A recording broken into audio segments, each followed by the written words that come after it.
Yo, welcome back to 900 Story. Kali ini gue bakalin ceritain gitu kan sesuai dari judulnya gitu. Spoiler anim dan di episode 4 season 2 ya.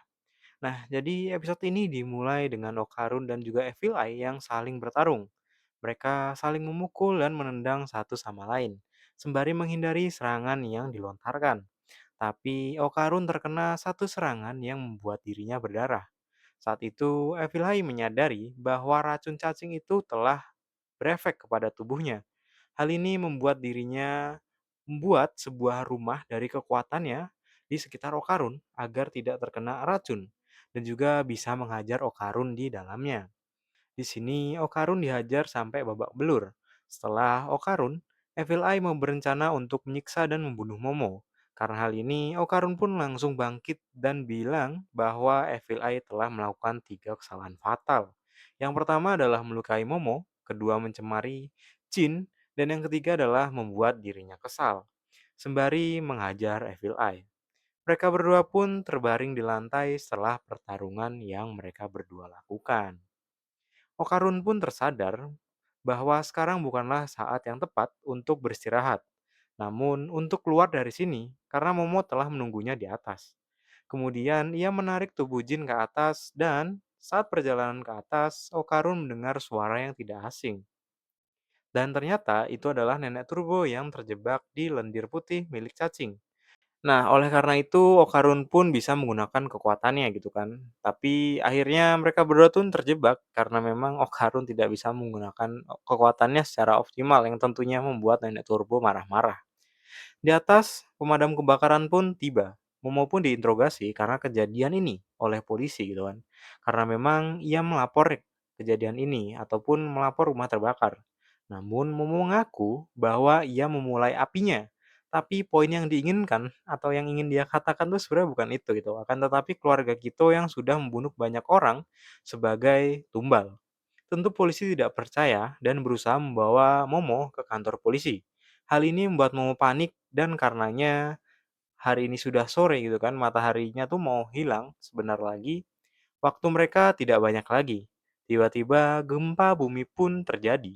Cacing itu keluar dari rumah yang telah terbakar karena memang kadar oksigennya tuh menipis kan terbakar ya cuy. Semua orang pun lari dan berpikir bahwa itu adalah legenda ular raksasa. Ular tersebut pun mulai terbakar karena memang ia bernafas menggunakan kulit, tapi ia berlindung di balik sisi rumah dan akhirnya Momo pun merusak dinding tersebut dengan menggunakan mobil pemadam kebakaran agar cacing tersebut bisa mati terkena sinar matahari. Cacing itu pun akhirnya terbakar hebat dan mati setelah itu. Ia memuntahkan keluarga Kito yang telah ia makan. Hebatnya, orang-orang itu ternyata masih hidup, cuy. Setelah itu, gempa pun terjadi kembali.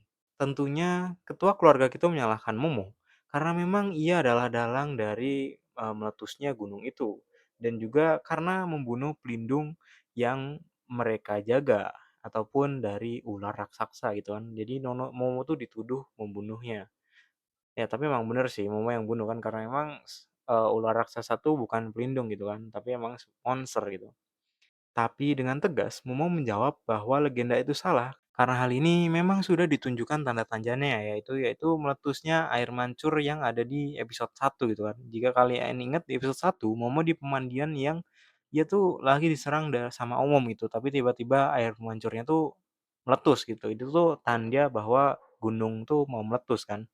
Karena memang, aktivitas magmanya tuh semakin panas yang membuat, air panas di sekitarnya tuh panasnya nggak ngotak gitu, jadi timbul ledakan. Hal ini telah diturunkan dari generasi ke generasi dan mengalami salah penafsiran sehingga orang yang takut melakukan hal bodoh agar menghilangkan ketakutannya. Oleh karena itu, Momo akan mencegah salah paham tersebut. Momo pun berlari sambil membawa jasad ular raksasa dengan kekuatannya. Dia berlari ke pemandian air panas yang roboh dan menancapkan pantat ular di sana gitu kan.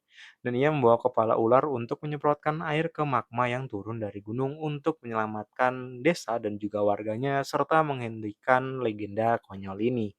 Dan ini dia akhir dari season 4, akhir dari episode 4 maksud gua. Nah, jadi buat kalian yang mau lanjutin gitu kan, gue bakal upload mungkin tiap hari. Nah, jadi jangan lupa follow gitu kan, biar nggak ketinggalan next spoilernya.